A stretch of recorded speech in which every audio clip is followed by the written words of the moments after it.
anak-anak, selamat pagi untuk kita semua. Mister akan membacakan nats pembimbing ibadah kita pada hari ini ya.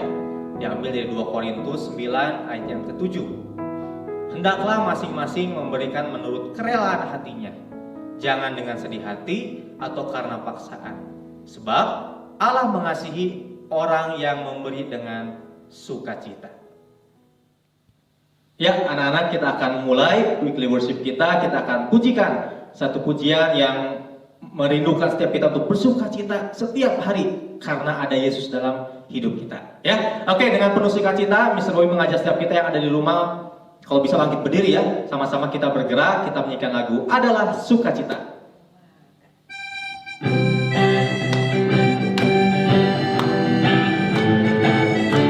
Adalah sukacita, adalah sukacita di hatiku, di hatiku, di hatiku, adalah sukacita di hatiku. Diberikan Tuhanku, aku bahagia bersukacita. Ada kasih Yesus di hatiku, aku bahagia bersukacita. Ada kasih Yesus, adalah sukacita, adalah sukacita di hatiku, di hatiku, di hatiku, adalah sukacita di hatiku. Diberikan sekali lagi, adalah sukacita, adalah sukacita di hatiku, di hatiku, di hatiku, adalah sukacita di hatiku. Diberikan Tuhanku, aku bahagia bersukacita. Ada kasih Yesus di hatiku, aku bahagia bersukacita. Ada aku bahagia hatiku, aku bahagia bersukacita. Ada kasih Yesus di hatiku, aku bahagia bersukacita. Ada sekali lagi, aku bahagia bersukacita, aku bahagia bersukacita.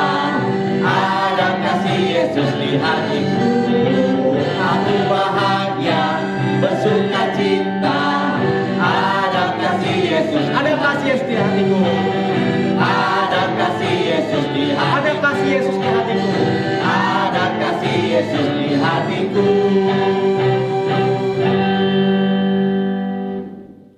Ya, sebelum kita lanjutkan lagi dengan lagu berikutnya, Mr. Bobby mengajak setiap kita untuk satu dalam doa ya. Ayo sama-sama kita berdoa. Terpujilah Engkau Tuhan yang memelihara hidup setiap kami, yang memelihara ciptaannya, bahkan setiap kami, bahkan isi hati kami Engkau ketahui. Bersyukur Tuhan untuk pagi hari ini semua juga karena anugerah Tuhan. Terima kasih untuk kekuatan, kesehatan, terima kasih untuk keluarga, untuk papa mama, untuk pekerjaan mereka yang Tuhan masih berikan kepada mereka. Terima kasih Tuhan. Pada hari ini kami akan memulai aktivitas kami, kegiatan kami dengan weekly worship. Biarlah setiap pujian penyembahan kami berkenan di hadapan Tuhan, dan kami pun sama-sama boleh diberkati dengan firman Tuhan hari ini. Berkati kegiatan sepanjang hari ini Tuhan sampai sore nanti. Kiranya Tuhan saja yang kami andalkan, dan setiap kegiatan kami boleh terlaksana dengan baik. Juga guru-guru yang mengajar di sekolah Tuhan juga yang berkati. Berkati juga koneksi internet sepanjang hari ini, Tuhan yang tolong. Di dalam nama Tuhan Yesus kami berdoa dan ucap syukur. Amin. Ya, anak-anak, kita bersyukur ya hari ini kita tetap bisa bersukacita. Kita masih ada, itu semua karena anugerah Tuhan. Mengapa? Karena kita punya Allah yang bisa kita andalkan. Kita punya Tuhan yang tidak ada bandingannya dengan apapun juga yang ada di dunia ini. Amin, anak-anak? Amin. Ya, kalau kita percaya, Mr. Boy mengajak setiap kita untuk melanjutkan pujian berikutnya yang mengatakan Allah mana seperti Allahku? Tidak ada. Ya, ayo kita dengan penuh semangat. Kalau bisa dengan berdiri juga, ikuti gerakan Mr. Bobby, ada Mr. Yatna dan Miss Sylvie. Kita dengan sukacita bergerak untuk Tuhan. Ya, Allah mana seperti Allahku?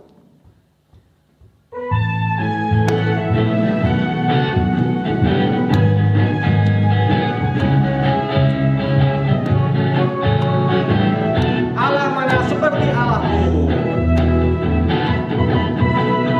Allah mana seperti Allahku? Tidak ada, tidak ada.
bersama-sama dengan Mr. Bobby dan juga guru-guru yang ada, kita semua akan mengucapkan doa Bapa kami, doa yang diajarkan oleh Tuhan Yesus.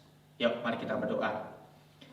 Bapa kami yang di surga, dikuduskanlah namamu, datanglah kerajaanmu, jadilah kehendak-Mu di bumi seperti di surga. Berikanlah kami pada hari ini makanan kami yang secukupnya, dan ampunilah kami akan kesalahan kami, seperti kami juga mengampuni orang yang bersalah kepada kami. Dan janganlah membawa kami ke dalam pencobaan, tapi lepaskanlah kami daripada yang jahat. Karena Engkau lah yang punya kerajaan, dan kuasa, dan kemuliaan, sampai selama-lamanya. Amin. Ya, sebentar lagi kita akan bersama-sama dengan firman Tuhan. Kita menyiapkan hati kita, pikiran kita, supaya ketika firman Tuhan diberitakan, kita bisa mendengar dengan serius ya anak-anak. Sekalipun kalian ada di rumah, kita tetap menghargai, menghormati kebenaran firman Tuhan yang akan disampaikan oleh guru kita. Ya, oleh karena itu sebelumnya kita akan sama-sama menyanyikan satu pujian yang berkata, Tuhan, ini aku persembahkan untukmu, aku persembahkan Engkau pakai untuk kemuliaan dan pekerjaan tangan. Ya, sama-sama kita akan menyanyikan lagu dan akan ditayangkan di sebuah video. Mister berharap kita semua sama-sama bernyanyi ya di rumah. Ayo kita pujikan, judulnya Ini Aku.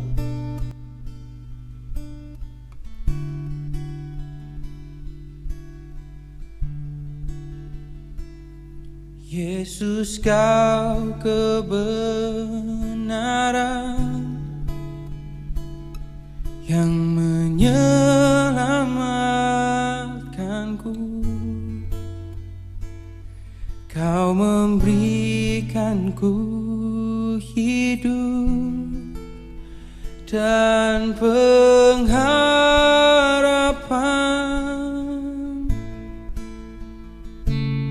Ku ikut kehendak-Mu, ku perlu anugerah-Mu. Ku nyatakan janjiku kepadamu.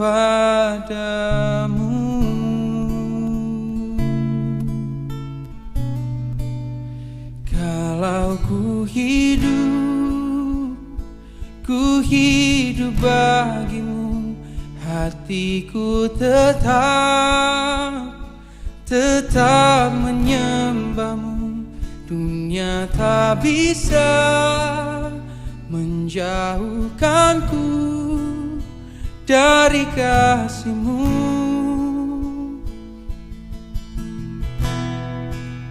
Selama ku hidup bagimu, mataku tetap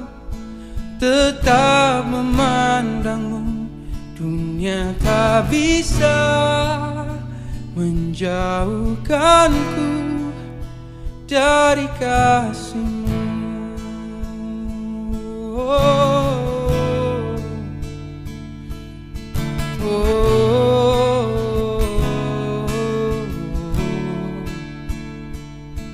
Yesus, Kau kebenaran yang menyelamatkanku.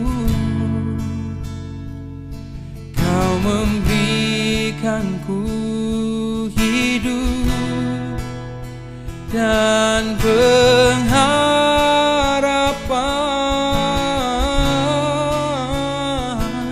Ku ikut kehendak-Mu, ku perlu anugerah-Mu. Ku nyatakan janjiku kepadamu.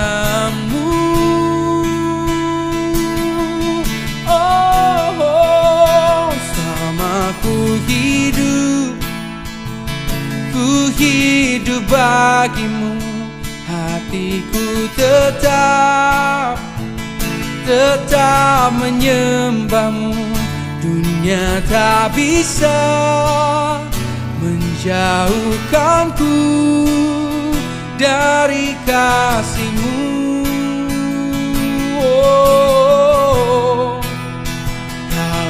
Ku hidup bagimu. Mataku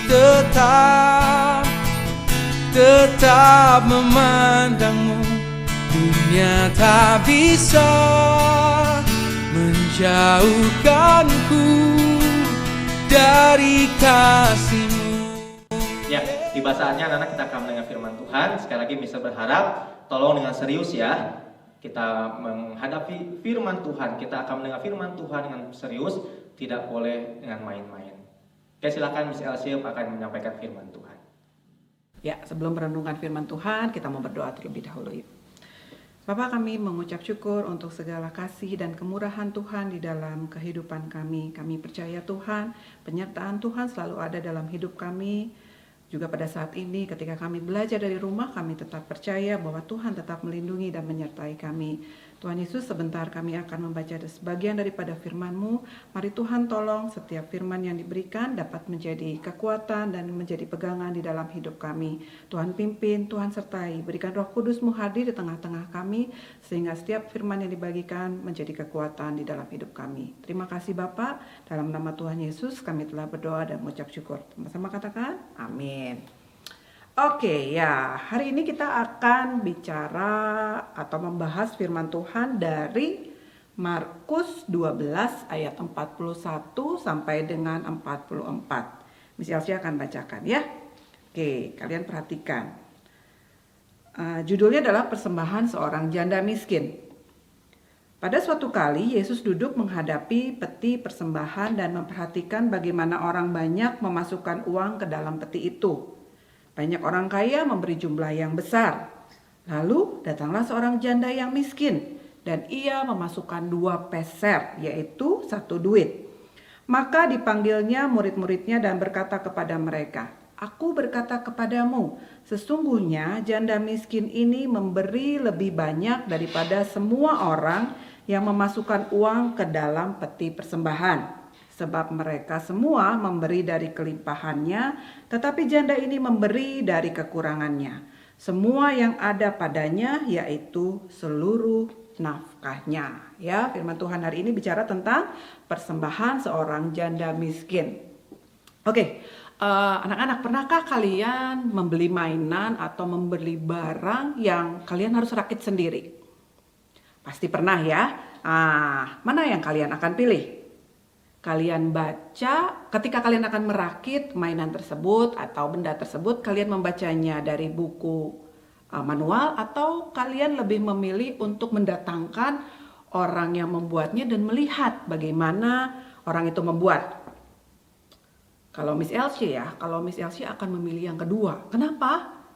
Kok pilih yang kedua? Karena ketika kita pilih yang kedua, ketika orangnya datang memperlihatkan bagaimana cara membuat benda tersebut, akan jauh lebih mudah untuk kita mengikutinya. Jadi ketika orang itu membuatnya, kita bisa langsung mengikuti cara membuat mainan tersebut. Betul atau tidak?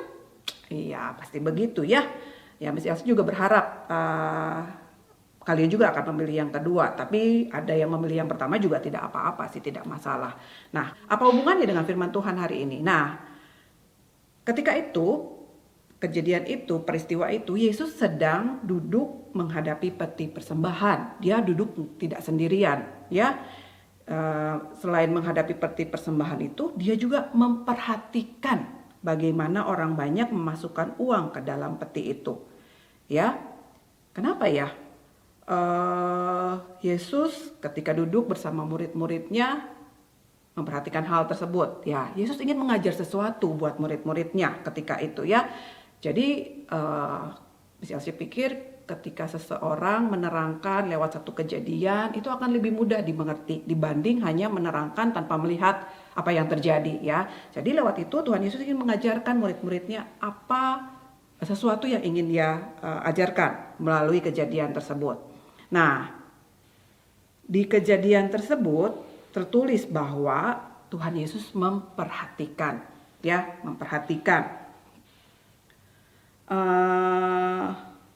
siapa? Memperhatikan orang-orang yang datang. Ya, kebanyakan mereka yang datang itu yang dituliskan di sana adalah orang-orang yang kaya yang membawa persembahan dalam jumlah yang besar juga gitu ya. Tapi ternyata yang diperhatikan bukan itu untuk Tuhan Yesus. Yang diperhatikan adalah yang satunya gitu ya. Yang selain yang orang kaya tersebut, ternyata Yesus membandingkannya dengan seorang janda miskin. Nah, janda miskin ini membawa 2 peser ya, 2 peser. Disebutnya juga kalau di firman Tuhan yaitu 1 duit. Nah, kalau misalnya baca dari beberapa referensi yang ada, 2 peser itu atau 1 peser itu adalah pecahan uang terkecil yang ada di zaman tersebut begitu ya. Nah, bayangkan kalau sekarang pecahan uang terkecil kita yang masih suka lihat adalah Rp50. Betul atau tidak? Atau jangan-jangan kalian juga nggak pernah lihat deh Rp50 ya. Ya kalau misalnya masih pernah lihat gitu uang Rp50. Nah, kalau uang terkecil Rp50 itu dianggapnya adalah 1 peser. Kalau 2 peser berarti anggap saja itu dengan jumlah uangnya adalah Rp100 gitu ya. Nah, janda itu datang ke peti persembahan tersebut dengan hanya memberikan uang Rp100. Tapi kenapa Yesus memperhatikan ya? Apa hebatnya gitu ya dengan orang yang membawa jumlahnya besar gitu, memberi persembahan besar sama yang cuman uang Rp100 kalau zaman sekarang. Kalau dulu masih kecil uang Rp5 itu ada dan bisa dibelikan 1 buah permen seingat Messi Alsin. Kalau sekarang Rp50 bisa dibeliin apa ya? Kayaknya nggak bisa dibeliin apa-apa. Ya makanya ya pasti ada hal penting yang ingin Yesus ajarkan buat murid-muridnya, tapi juga buat kita hari ini. Nah, yang pertama yang mau diajarkan itu apa? Ya, yang mau diajarkan adalah yang pertama, Yesus selalu memperhatikan apa saja yang kita lakukan. Ya, Yesus adalah Tuhan. Berarti dia akan memperhatikan apapun yang kita lakukan. Dan Tuhan melihat apa yang tidak dilihat manusia. Nah, kalau kebanyakan orang ya, manusia pada umumnya ketika ada orang datang memberi persembahan yang banyak gitu ya, pasti akan kagum, akan wow, hebat banget itu orang ya kasih persembahannya banyak. Tapi Yesus nggak cuma lihat itu ya, Yesus melihat juga janda miskin ini. Tapi nggak salah loh untuk kalian juga atau orang-orang di luar sana jika memang memiliki uang banyak memberikan persembahan yang besar juga tidak masalah. Tapi ada syaratnya. Nah, syaratnya itu ternyata ada di janda miskin ini. Nah, janda miskin ini walaupun uang yang tadi misalnya saya bilang berapa? Rp100, benar? Nah, walaupun uangnya Rp100, ternyata dia memberikannya dengan hati yang tulus. Nah, itu yang nggak bisa dilihat oleh manusia, betul? Ada yang di sini kali ya, ada yang bisa lihat ketika seseorang memberi hatinya tulus atau tidak? Kayaknya nggak bisa. Misalnya sih juga kayaknya nggak bisa ya, nggak bisa tahu bahwa orang itu ngasihnya tulus atau enggak. Misalnya sih nggak tahu. Tapi Tuhan tahu, Tuhan lihat ketika hati kita itu memberi dengan tulus, memberi karena mengasihi Tuhan, atau memberi karena ingin dilihat orang. Mungkin orang lain gak bisa lihat, tapi Tuhan bisa lihat.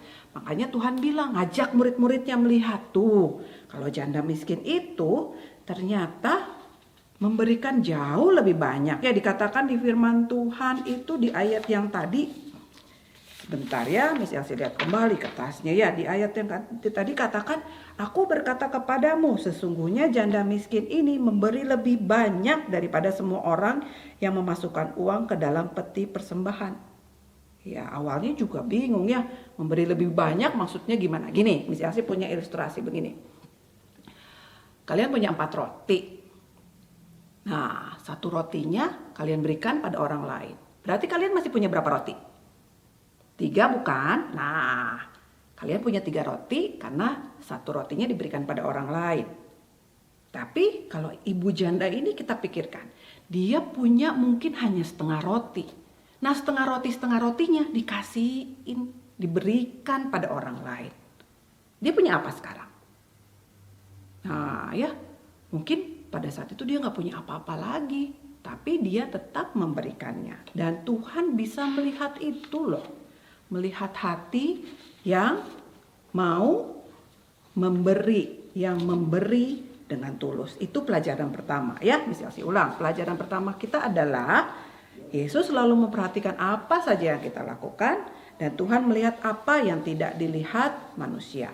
Oke, tapi sebelum masuk ke poin yang kedua, misalnya mau ingatkan ya bahwa persembahan ini gak cuma berupa uang. Ya, bisa juga berupa waktu, bisa juga berupa tenaga, bisa juga berupa hobi kita.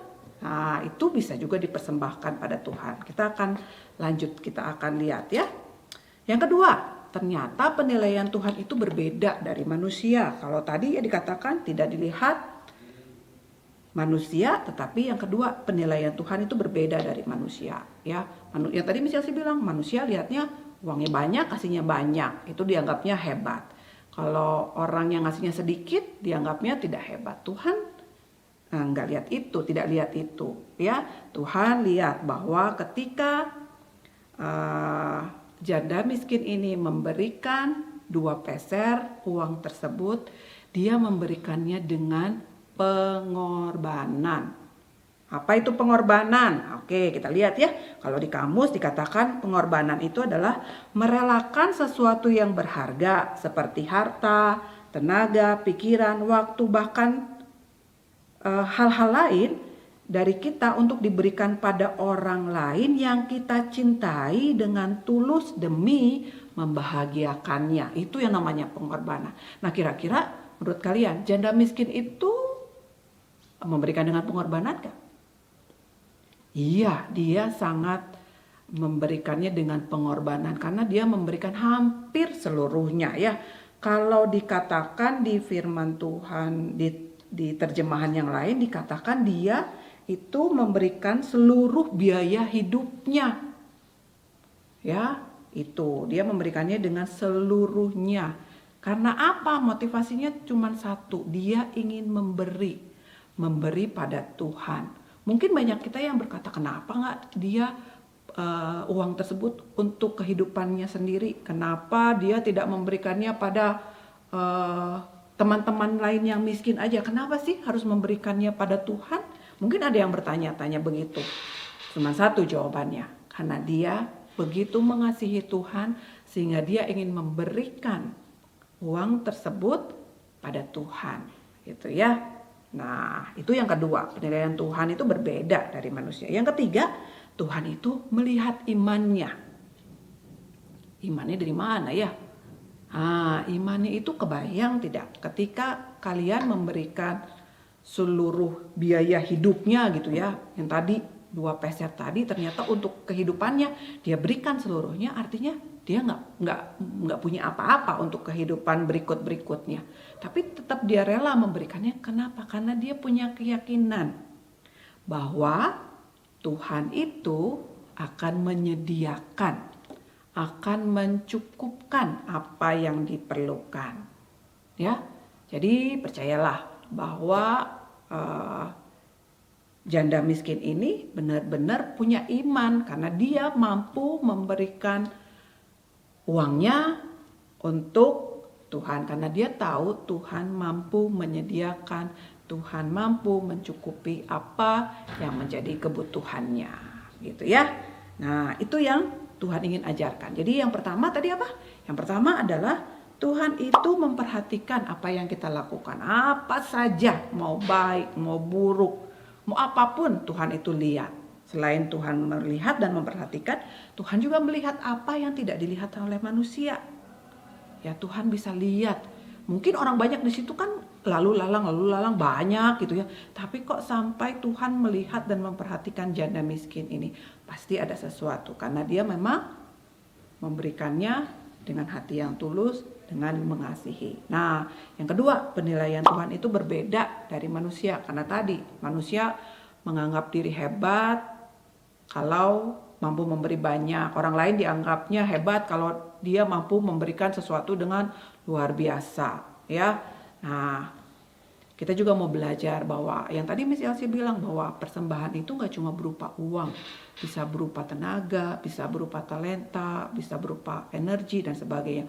Mungkin di antara kalian ada yang mempunyai talenta banyak, terus kalian berikan talenta itu, kembalikan talenta itu untuk Tuhan. Itu baik. Tapi dengan satu syarat, ketika memberikannya dengan hati yang tulus gitu ya. Nah, tapi ada yang bilang gini, Miss, aku tuh nggak bisa apa-apa, Miss, gitu ya. Aku nggak bisa apa-apa. Belajar nilainya jelek, menyanyi suaranya fals. Terus apa yang aku bisa? Coba lihat lagi. Pasti ada sesuatu yang Tuhan berikan dalam hidupmu. Dan ketika kamu memberikannya buat Tuhan, walaupun orang bisa bilang gini, ih kayak gitu aja dipersembahkan sama Tuhan. Jangan takut, karena Tuhan lihat hati, bukan lihat apa yang menjadi kehebatan kita gitu ya.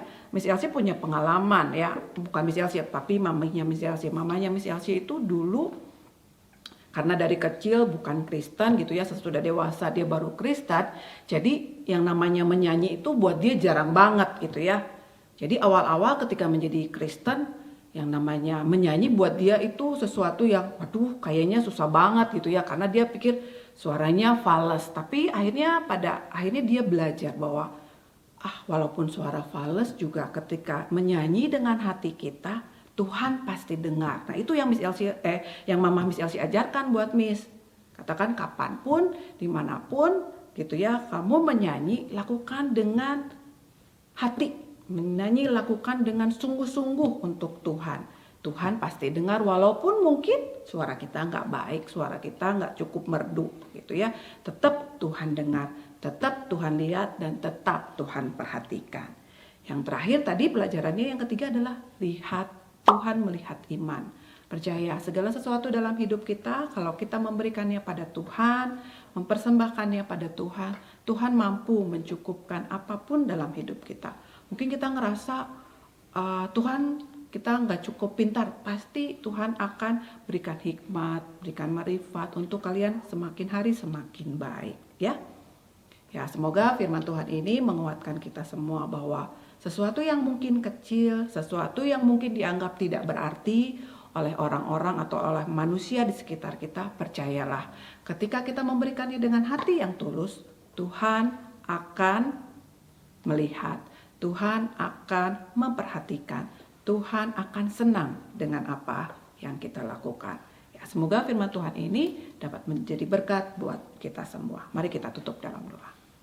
Bapak, kami mengucap syukur buat hari ini kami boleh belajar bahwa apapun yang kami berikan untuk Tuhan, baik besar, baik kecil, apapun itu kami minta ke dalam tangan-Mu. Ajar kami Tuhan, kami memberikannya dengan hati yang penuh mengasihi Engkau, dengan hati yang sungguh-sungguh karena kami mencintai Engkau. Dan ajar kami Tuhan untuk kami dapat memberikan segala sesuatu dalam hidup kami hanya untuk kemuliaan nama Tuhan. Kami tahu itu tidak mudah Tuhan, tapi biarlah Roh Kudus-Mu bekerja di tengah-tengah kami, sehingga kami dapat melihat kehidupan kami. Bagian-bagian yang kami, hal-hal yang perlu kami persembahkan kepada Tuhan, ingatkan kami terus Tuhan, untuk kami dapat melakukannya dengan hati yang sungguh-sungguh, dengan hati yang tulus. Karena kami percaya Engkau memperhatikannya, Engkau terus melihat, dan Engkau disenangkan dengan apa yang kami lakukan. Terima kasih Bapa, dalam nama Tuhan Yesus kami telah berdoa dan mengucap syukur. Amin.